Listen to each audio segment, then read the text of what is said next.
The atmosphere in the area was tense. The tests required complete secrecy, not just in India. Not a soul should detect the mega plan.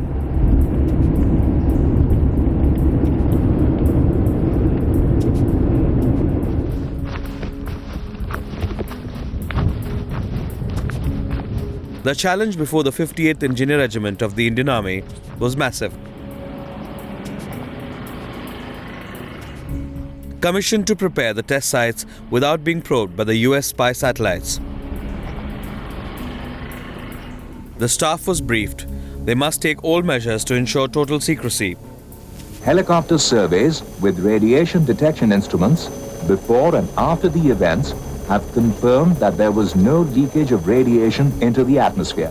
All scientists were in army uniforms to avoid any detection by satellites. A number of instruments were also set up around the 5 sites to collect air samples to measure radioactivity in the air. Work was mostly done during the night and equipment was returned to the original place to give the impression that it was never moved. Was rendered possible. Finally, the day arrived, May 11th, 1998. At 15:45 hours on 11th May 1998, 3 devices were detonated simultaneously. It was a quiet day, but the anxiety, the nervousness was palpable. India's atomic ground zero. This is Pokhran. This is where the 1974 explosion happened. And this is where the 1998 explosions happened in May, 15 years ago. First, Operation Shakti was set in motion with the detonation of 1 fusion and 3 fission bombs. 48 hours later, 2 additional fission devices were detonated. It was finally official. India was now a full-fledged nuclear state. For remote simultaneous triggering of 3 nuclear devices and systems located at several kilometers away each, a special command and control system was used in addition to conventional data monitors, seismic meters, geophones, accelerometers. Much of the world condemned India, but in India the mood was largely self-congratulatory. India had the bomb. India had gone nuclear. India was a big power. The question is, did anybody check, except a few foreign scientists at that time, to find out whether all the explosions, including the thermonuclear explosion, was actually successful? It had been 10 years since the test explosions in the village in Rajasthan. Governments had changed, the country had changed. Pokhran-II was now part of textbooks. A date that became a part of modern history. Then came the bolt from blue. Pokhran-II nuclear tests might have been far from success they have been claimed to be. It helped us because if you start digging a hole, you will invite attention from the skies. The yield of the thermonuclear explosions was actually much below expectations, and the tests were perhaps more of a fizzle than a big bang. Certainly, enormous amount of clarity in them. These works absolutely shook the nation. Pre-planned various locations where things could be done.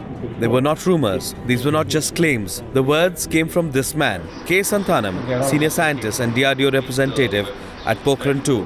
I think soon after the test, when the admitting for the first time that the only thermonuclear device tested was below the mark. I think it was a partial success. I won't say it's a complete failure. We expected about 45 kiloton yield because of the depth of the shafts. But what we expected was below 45 kT, and therefore it performed, but it did not perform to the full expected design value. Many of the measurements that have been made, subsequently validated and published in various journals and books, indicate that the thermonuclear device, I use the word device, did not yield the expected number of 45 kilotons.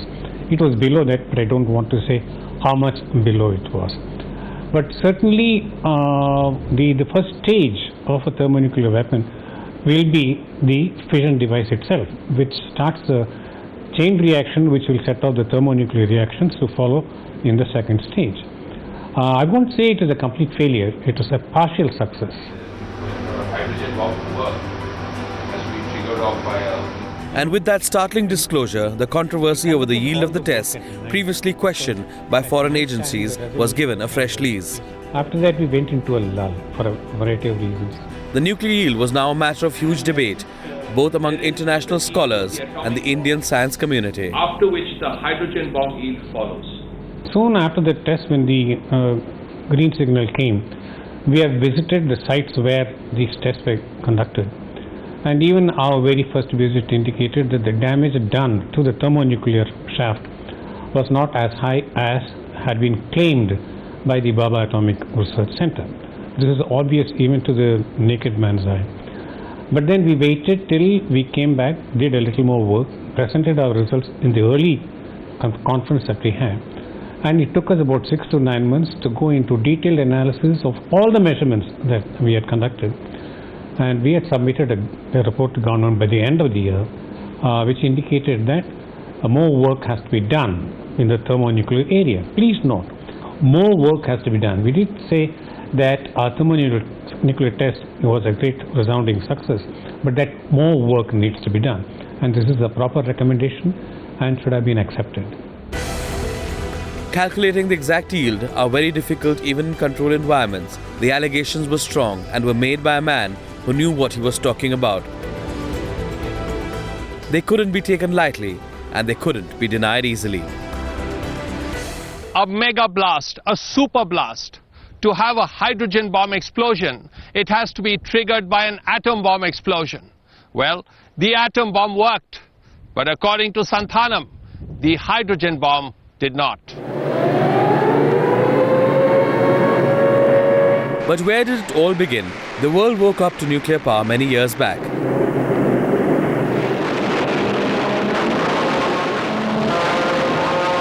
It was in the final stages of the World War II in 1945.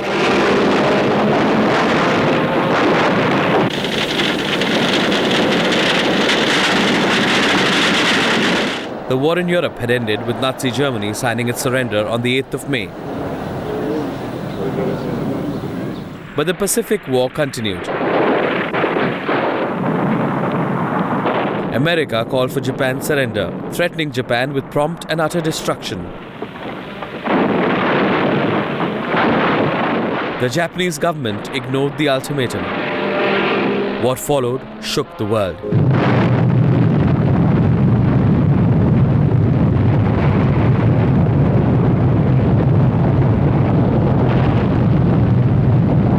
American airmen dropped Little Boy on the city of Hiroshima on the 6th of August 1945.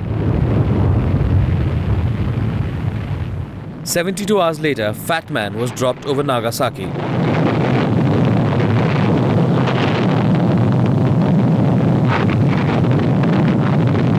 Dr. Santhanam was the field director of the tests. If anybody should know in the Indian establishment, he's the one to know. So there's not a matter of claim. When Dr. Santhanam tells you and tells the country that the thermonuclear design that was tested in 1998 as part of the Shakti series did not work, then it did not work. It was a dud. Many of us said it at the time that it was basically a fizzle. It was something that didn't quite explode as it was supposed to. Japan was devastated, thousands died, thousands suffered, and the effects of the deadly attack still haunt the region. What began following the strike was a race, a battle for supremacy, now almost a necessity.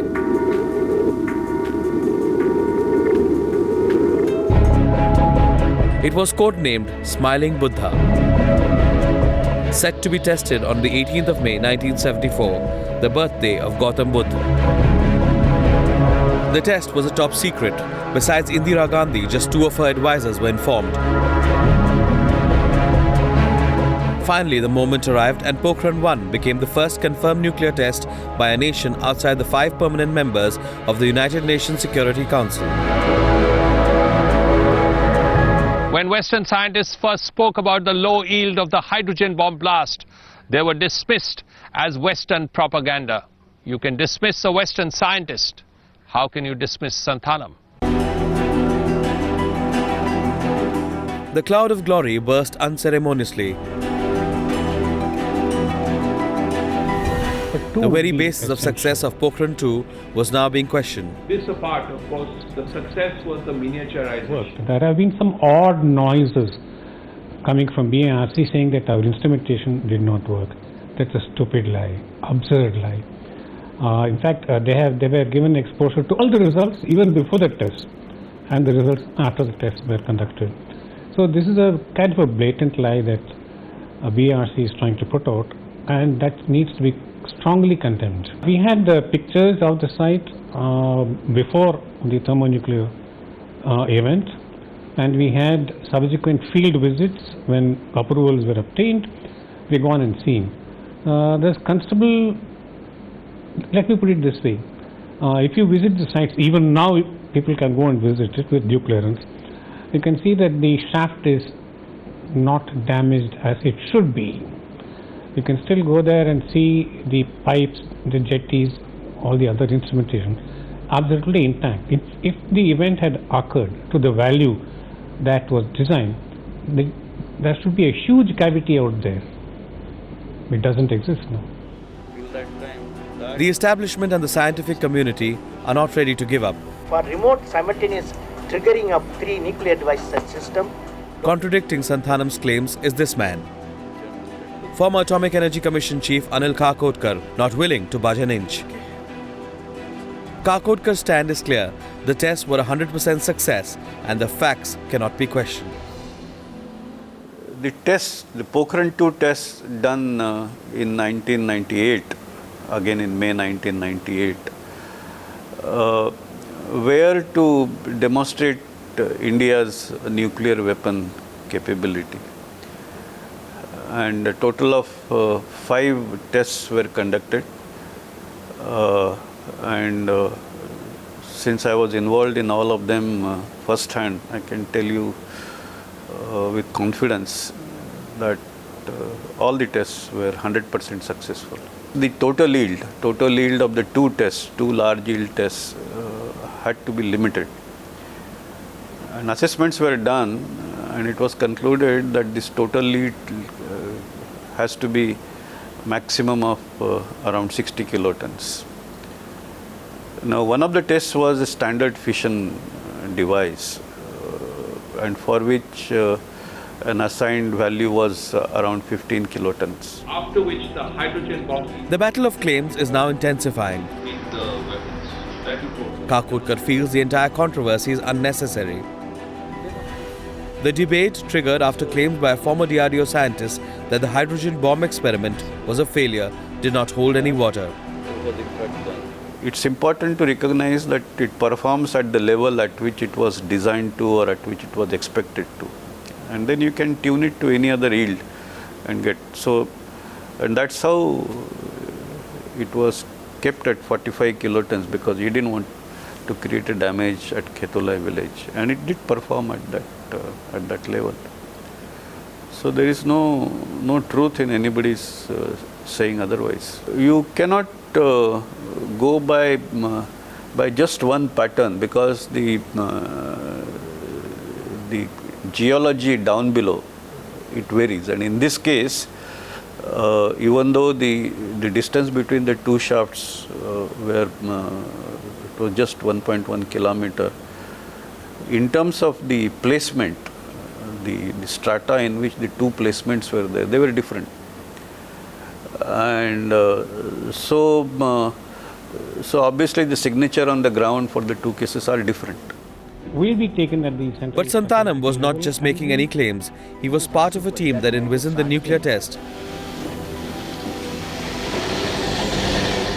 There is a lot at stake, and in question was India's nuclear deterrence. The scientists who were in Pokhran, Dr. Chidambaram was leading them, the atomic scientists, Dr. Kakotkar was there. There were other people from the Atomic Energy Department and from DRDO. When they all assured us that they have done what they set out to do. And when Dr. Kalam reiterated that in September of 98 and again last year, I believe them. So perhaps Dr. Santhanam has his misgivings. He is entitled to them. But it doesn't mean that what we said at that time and what Dr. Kalam said at that time was wrong or was a lie to the nation. It was not. The admission is undoubtedly remarkable, setting off alarm bells. For the first time, a nuclear scientist and one closely associated with the 1998 tests had gone against the government line, but the authorities were not willing to give up.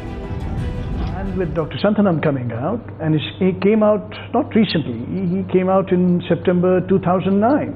It's 3 years ago that he said, more than 3 years ago, that he said that this thing didn't work and we would have to resume testing. If India has to have a credible thermonuclear deterrent, then we have to test again.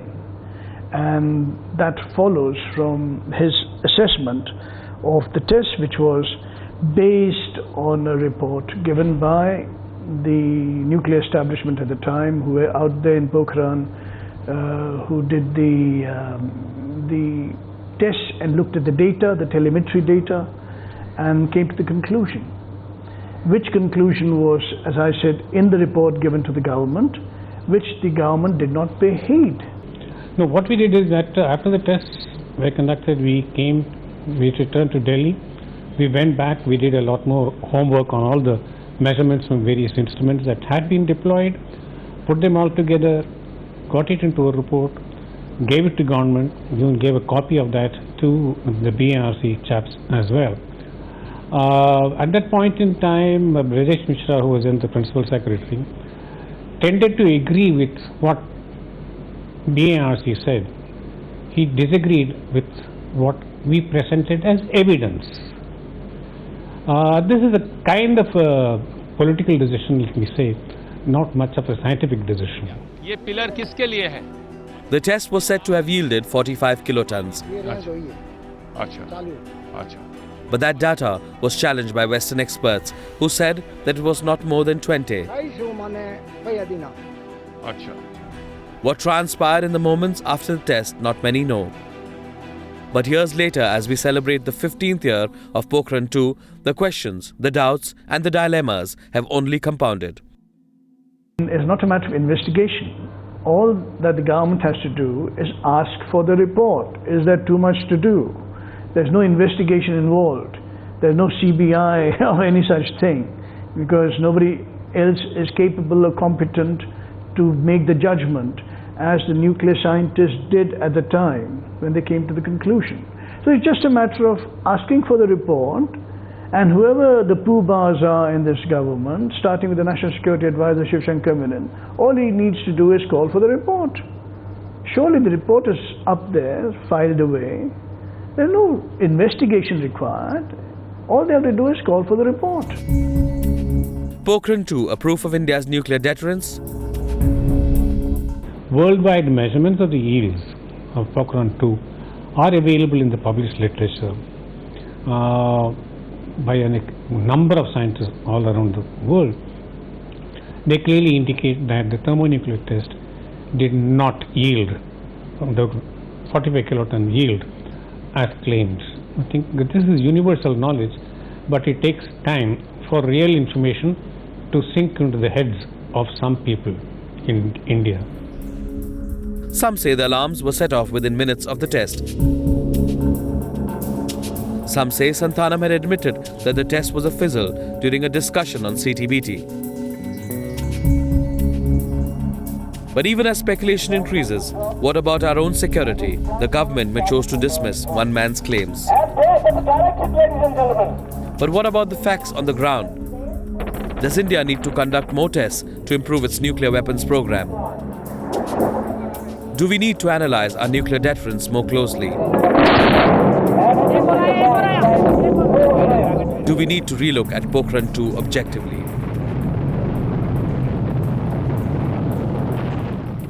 Questions that need immediate answers. Questions that need honest answers. Was Pokhran-II a failure? And if it was, how long can we continue to live in the shadow of this false glory?